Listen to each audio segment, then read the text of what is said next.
Oi, seja bem-vindo ao Conexões que Transformam. Hoje nós vamos falar sobre um tema essencial, que é a liderança. Afinal de contas, né, o que significa ser um líder? Os líderes eles nascem ou são criados? Como a gente pode desenvolver essa competência? Hoje nós vamos explorar essas e outras questões ao longo do episódio, então fica comigo aí para você aprender mais. A gente vai começar a discussão então perguntando, né, por que a liderança ela é importante? A liderança ela é essencial porque ela não está restrita a um cargo ou a um título. Ou seja, você não precisa de uma posição de autoridade para ser um líder. Ser líder, na verdade, significa atuar com protagonismo, resolver problemas e assumir responsabilidades independente do seu papel. No Brasil, segundo um estudo da Deloitte, 86% dos executivos acreditam que a liderança é o fator mais importante para o crescimento de uma empresa. No entanto, só 14% afirmam que as suas empresas estão preparadas para desenvolver bons líderes. Isso mostra para a gente a necessidade de capacitação e desenvolvimento constante. E aproveitando isso de desenvolvimento constante, é importante a gente lembrar que a liderança ela começa com pequenas ações. Muita gente pensa que líder é quem tem um grande cargo, né, ou quem é colocado na posição. Mas a verdade é que a liderança está presente em todos nós. Esse L de líder, né, começa a ser formado quando a gente assume responsabilidade pelo nosso ambiente. Isso pode ser feito na família, na escola, no trabalho ou na comunidade. Pequenos atos ali de protagonismo ajudam a construir grandes líderes. Por exemplo, você que joga num time de futebol, num time de basquete, por exemplo. Quando você assume uma posição estratégica para direcionar o restante do seu time, para poder ajudá-lo com base no que você percebeu que pode ser feito como uma boa jogada, você já assumiu um papel de liderança, você já é considerado um líder. Você, por exemplo, que é aquele aluno nota 10 que assume a frente para os projetos, trabalhos em grupo na escola, por exemplo, também é o líder. Do mesmo jeito que uma dona de casa, por exemplo, ou que um pai de família, também são exemplos de líderes. A gente não precisa de um título específico de líder para assumir efetivamente uma posição de liderança. Uma outra coisa importante também quando a gente fala do Brasil, grande exemplo aí de liderança, né, que surgiu do protagonismo, é a história da Luísa Helena Trajano, que para quem não sabe, né, começou ajudando ali na loja da família e transformou essa loja da família no Magazine Luiza, olha, que é uma das maiores redes varejistas do país. Então, a capacidade dela de inovação e envolvimento direto com os colaboradores fez dela uma das líderes mais respeitadas do Brasil. Veja só, o dono da empresa eram os familiares dela, não era ela, mas porém ela tomou essa iniciativa para si. E aí criou esse império hoje que o Magalu é, aqui no nosso país. Então, percebe aí que às vezes são as atitudes que a gente toma que molda esse caráter de liderança que a gente vai ter. E o que que é importante também a gente lembrar, né? O papel das equipes na liderança também, porque um líder ele não é o líder de si, pode ser também, mas no geral a gente fala muito de líder de equipe, né? Liderar, assim, de uma forma geral, acima de qualquer coisa, é trabalhar com pessoas. Então, os grandes desafios, eles exigem trabalho em equipe.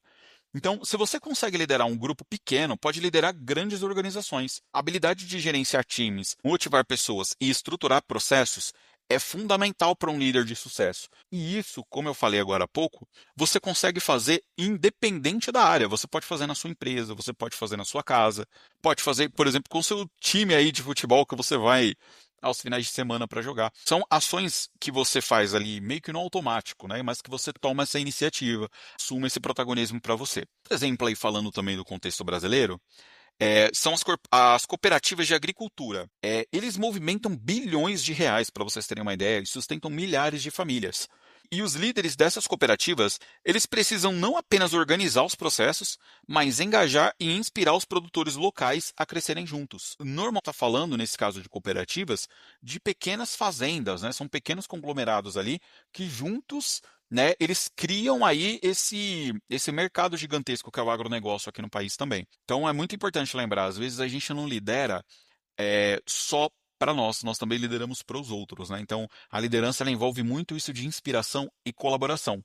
Outro ponto legal aqui para a gente também falar é sobre a parte de investir muito no futuro. Os líderes, eles de certa forma, eles são visionários. E por que que eu digo isso, tá? Sempre que a gente toma, né, essa iniciativa, por exemplo, de começar um novo processo, de tomar uma frente de um projeto, é porque a gente consegue enxergar o potencial de um resultado no futuro. E é isso que faz um verdadeiro líder. Ele enxerga e traduz essa visão de futuro que ele teve para a sua equipe, né? Ou seja, aí para onde ele for aplicar.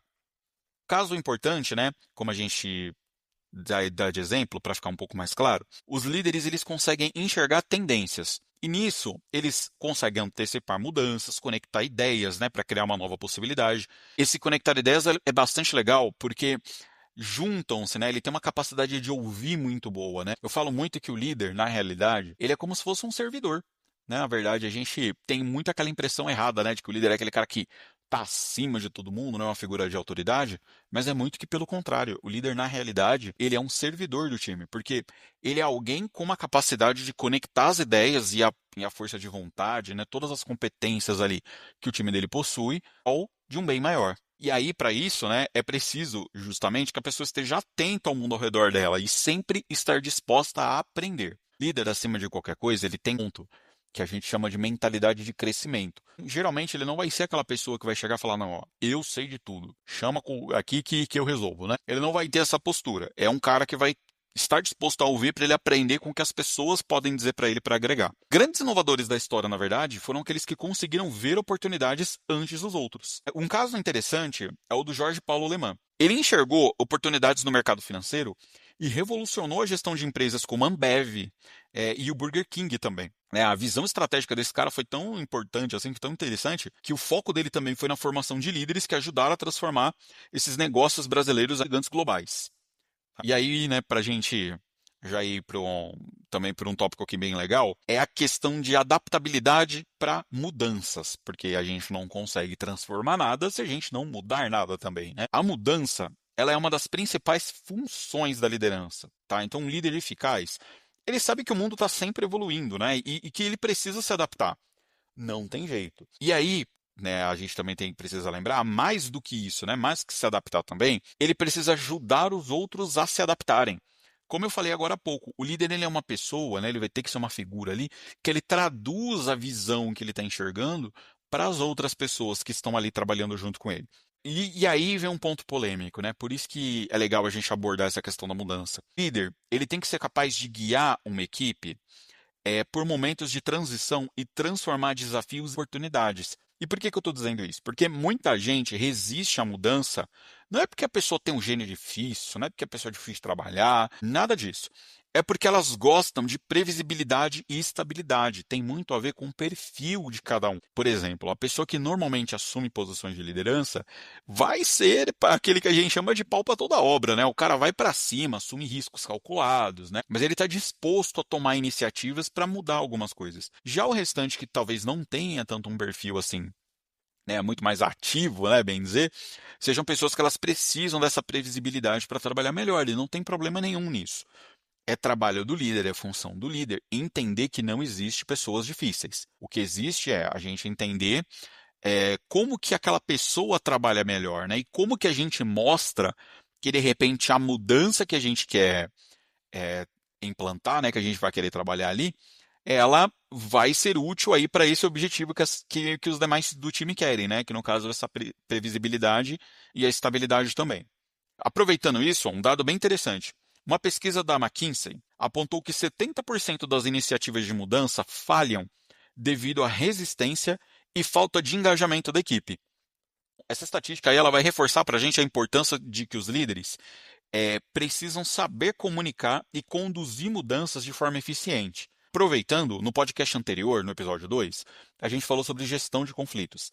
Esse praticamente é os beabás aí que o líder precisa ter. Porque justamente os conflitos eles surgem porque todo mundo quer o melhor. E às vezes essa resistência para a mudança é justamente por isso, porque a pessoa não consegue enxergar a melhoria que essa mudança vai trazer. Como eu disse, o líder ele tem essa função de servidor. Então ele vai ter que traduzir essa visão para as pessoas entenderem.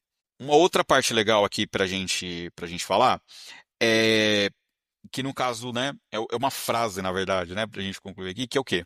Garantindo o futuro, né? E como é que a gente garante esse futuro?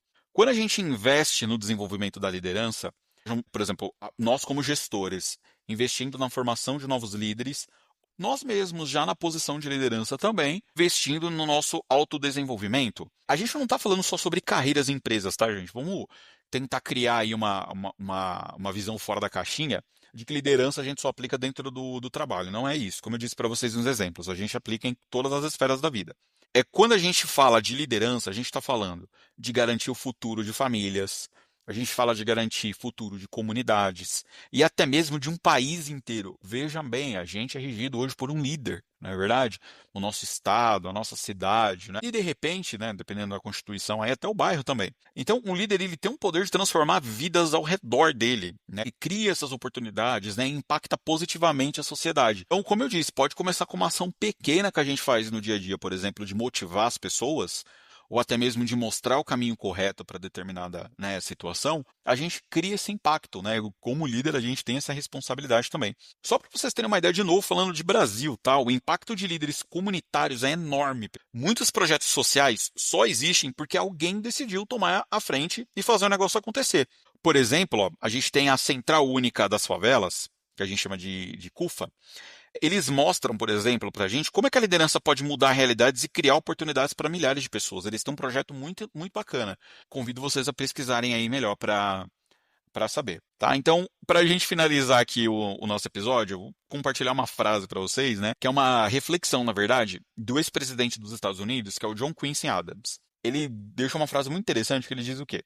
Se suas ações inspiram os outros a sonhar mais, a aprender mais e fazer mais, e também se tornar mais, você é um líder. Então, é com essa frase aí que a gente, né, espera que nos inspire a buscar sempre sermos melhores e ajudarmos os outros a crescerem também, consequentemente. Tá bom? Então, bom, a gente chegou ao fim do nosso episódio de hoje. Se você gostou, compartilha com alguém que precisa ouvir sobre liderança, né? Pelo menos vamos dizer assim, essa visão mais geral aí do assunto. E, por favor, me segue aí nas redes sociais, né, no @RaulVSValério, tá certo? Ou aqui no canal Instituto Andros, para você ficar por dentro aí de todos os episódios do Conexão que se Transforma, tá bom? Conto muito aí com o feedback de vocês também. E fique ligado aí nos próximos temas do Conexão que Transformam também. Até a próxima!